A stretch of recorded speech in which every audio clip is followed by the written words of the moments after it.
जय श्री राधे। आज हम आपको बताने वाले हैं श्री कृष्ण की बड़ी ही दिव्य लीलाओं के बारे में। श्री कन्हैया ने ब्रज में ऐसी ऐसी लीलाएं करी हैं जिन लीलाओं को सुनकर के हृदय में बड़ा ही आनंद आता है। उन्हीं में से एक बड़ी ही सुंदर लीला श्रीमद् भागवत में उसका वर्णन आया कि ठाकुर जी जब ब्रज में लीला करते थे, अब कन्हैया की छोटी सी अवस्था, कन्हैया तकरीबन 3 वर्ष के छोटे से कन्हैया और मैया यशोदा को देख करके आनंदित होते।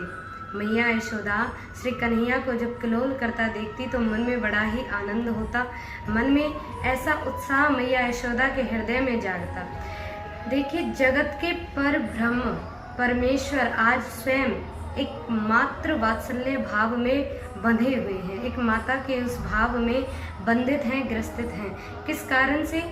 कि केवल श्री कृष्ण की जो लीला है वो प्रेमत्व दर्शाने की लीला है। तो श्री कन्हैया ने एक ऐसी ही लीला करी।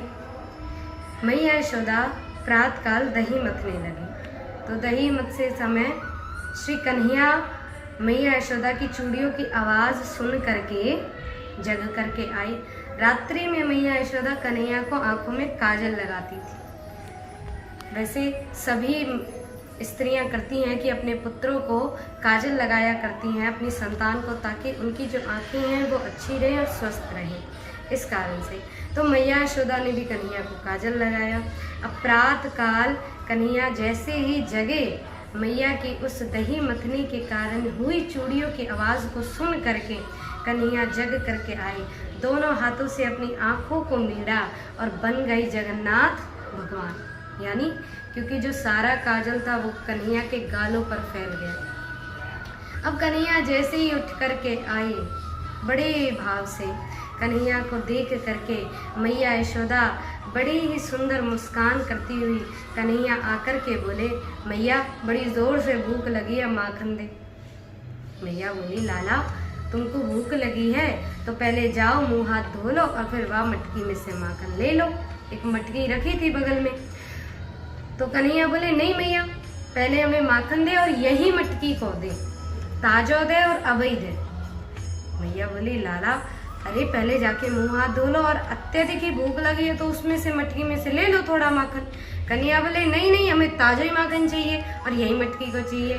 मैया बोली, लाला जब निकरो ही नहीं है तो लेगी कहाँ से? मैया समझ गई कि लाला तो को भूख तो कछु लगी नहीं है, बस हाँ तंग कर रहे हो। अब कन्हैया की लीला को देख करके मैया बोली कि लाला तुम मुझको तंग मत कर, मुझको माखन निकाल ले। कन्हैया बोले, मैया तू माखन बाद में निकालेगी, पहले मुँह को माखन दे। मैया बोली, दारी के तुम माखन माखन करतो रहे और तब तक तो मेरा माखन निकल भी आएगा। कन्हैया रई पकड़ के खड़े हो गए, बोले नहीं, पहले मुझे माखन दे तब ता पीछे तू माखन निकालो। मैया बोली, दारी के जब निकलो ही नहीं है तो लेगो कहाँ से? कन्हैया रही पकड़ के खड़े हो गए, मैया को देखने लगे। मैया बोली, लाला अब तो को माखन कहाँ से लाऊं? कन्हैया रुष्ट हो गए, क्रोधित हो गए। अब कन्हैया का रुष्ट देख करके मैया बोली, अरे देख लाला ऊपर का है? कन्हैया बोले, का है? देख चंदा मामा। अब तो कन्हैया बोले, अब मुझको चंदा दे। चंद्र खिलौना देरी मैया, चंद्र खिलौना दे। श्री कृष्ण का ये बड़ा ही सुंदर पद सूरदास जी ने व्याख्या करी, बड़ी ही सुंदर लीला की। कन्हैया चंदा मांगने लगे कि मैया मुझको तो चंदा दे। अब मैया बोली, दारी के अब तो कुछ चंदा कहाँ से लाऊं? कोई खिलौना होए तो दूं, ये तो चंदा है, आसमान में है, इतनी ऊपर है, तो को कैसे ला के दूं? कन्हैया बोले, नहीं मुझको चंदा दे। मैया बोली, दारी के तू चंदा चंदा करतो रहे, ना दे रही तो को चंदा। कन्हैया बोली कि ओ बुढ़िया मैया, मुझको चंदा दे रही है कि नहीं? मैया बोली, दारी के तो को ना दे रही चंदा। अब कन्हैया ने सोचा कि मैया को ये धमकी तो काम नहीं करी, फिर ठाठ से खड़े होकर के बोले, ओ बढ़िया मैया, अगर देख ले तुम वो कुछ चंदा नहीं देगी तो बड़ी पंचायत में, बड़े ब्रज में सबसे कह देंगे कि भैया हम नंद बाबा के बेटा हैं, यशोदा के बेटा नहीं है। मैया बोली, दारी के तो सबरी बातन ने कह दे, लेकिन तो कुछ चंदा नहीं दे रही। अब मैया इतना कहते हुए कन्हैया ने सोचा ये धमकी भी काम नहीं करी। जब बच्चों की कोई धमकी काम नहीं करती तो एक लास्ट बच्चों की धमकी होती है, तो क्या होती है कि रोना। बच्चों का बल रोना होता है, उनका ना कोई शारीरिक बल ना कोई मानसिक बल, केवल एक ही बल रोना, कि अगर थोड़ा सा रो दे तो हर कठिन से कठिन कार्य भी वो अपने लिए सुगम करवा लेते हैं। श्री कृष्ण ने भी सोचा, अब कन्हैया बोले हमको तो रोना ही नहीं आ रहा, आंसू ही नहीं आ रहे, तो रोए कैसे, क्योंकि क्रोध इतना आ रहा है कि रोना नहीं आ रहा, आंसू नहीं निकल रहे। जब आंसू ना निकले तो क्या करें, कन्हैया ने झूठ मूठ के आंसू बनाए। अब झूठ मूठ के आंसू कैसे होते हैं, कन्हैया ने दोनों गालों पे थूक निकाल करके लगाया और कोने में जा करके बैठ गए, कमर के पीछे ऐसे हाथ कर लिया और कोने में जा करके बैठ गए। और मैया ने देखी, अरे देखो मेरो लाला कितनो क्रोध कर रहे हो, कितनो नाराज रहे हो मेरो छोटो सो कन्हैया। मैया माखन को छोड़ करके बड़े भाव से कन्हैया को गोदी में बिठाया। कन्हैया को रोता देखकर बड़े भाव से गोदी में बिठाकर मैया कन्हैया को देखते हुए लाड करते हुए बोली कि अरे लाला, या माखन से भी कोमल और या चंदा से भी सुंदर तेरे ताही तेरे लिए एक सुंदर सी बहू ला दूंगी। अब कन्हैया बोले मैया मोको बहू दे। मैया बोली दारी के तो तू बहू कैसे लाऊं, अरे तू जाने बहू कितनी होए, अरे बहू तो बहुत बड़ी होए, बहुत लंबी होए। कन्हैया बोले अरे ऐसे कैसे, जब हम छोटे हैं तो छोटी सी बहू लाएंगे। मैया बोली दारी के अभी तेरी विवाह की उम्र कहाँ है। कन्हैया बोले अरे ऐसे कैसे नहीं, हम तो विवाह करेंगे, हमें तो बहू चाहिए। कन्हैया बहू बहू करने लगे तो मैया यशोदा बोली अच्छा लाला तू बता तो को कैसी बहू चाहिए, कितनी बड़ी बहू चाहिए। कन्हैया बोले देख मैया इतनी बड़ी बहू होनी चाहिए जब हम गैया चरावे जाए तो वाकू जेब में धर के ले जाएं। अब सोचो कन्हैया की इच्छा कैसी है। श्री गोविंद की ये रिक्वायरमेंट है कि उन्हें ऐसी बहू चाहिए कि जो बहू जेब में धर के वो गैया चरावे जाए तो उसे जेब में धर के ले जाए। अब मैया बड़े हंसते हुए बोली कि दारी के तू तो गुड़िया की कह रहे हो। मैया यशोदा ने एक गुड़िया ला करके हाथों में दे दी और श्री कृष्ण बड़े भाव से उस गुड़िया के साथ किलोल करने लगे। मैया यशोदा कन्हैया को खिलाती भई, लाड करती भई। अब तो एक गोपी ने आकर के कहा कि अरे मैया तुम लाला के साथ खेल रही हो, जाकर के देखो चूल्हे पर दूध उफन रहा है।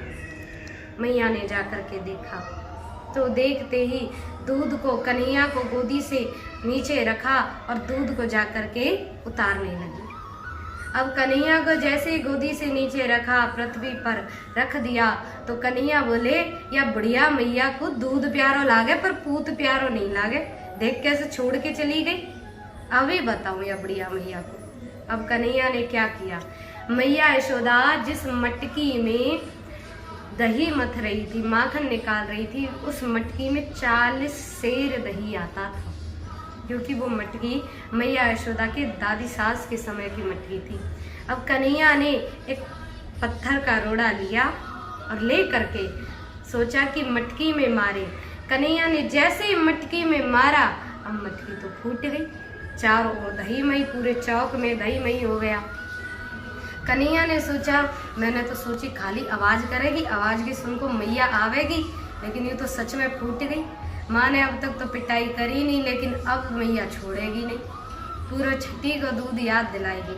कन्हैया सब कुछ छोड़ छाड़ के एक माखन की मटकी उठाई और जा पहुंचे दूसरे चौक में। मैया यशोदा के महल में 85 चौक और 15 द्वार थे और एक चौक में 10,000 गैया आती थी। इतना बड़ा मैया यशोदा का एक चौक था। कन्हैया दूसरे चौक में जा पहुंचे और सब ग्वाल बालों के साथ, वानरों के साथ बड़े प्रेम से माखन खाने लगे। श्री कृष्ण ने ऐसे ही ब्रज में बड़ी ही दिव्य लीलाएं करी हैं। उन दिव्य लीलाओं का क्या वर्णन करें। कन्हैया नित्य ऐसी ऐसी लीलाएं करती।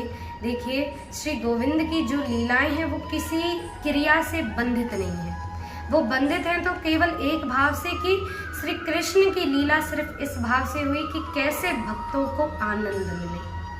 इसलिए श्री गोविंद ने हर वो प्रतिक्रिया करी, चाहे वो प्रतिक्रिया अनुकूल हो या ना हो। लेकिन भक्त के मन को आनंद देने के लिए श्री कृष्ण ने हर वो लीला करी जिससे कि प्रत्येक भक्त के हृदय में आनंद का निवास हो, क्योंकि आनंद का जो स्वरूप है वो स्वयं श्री कृष्ण ही है।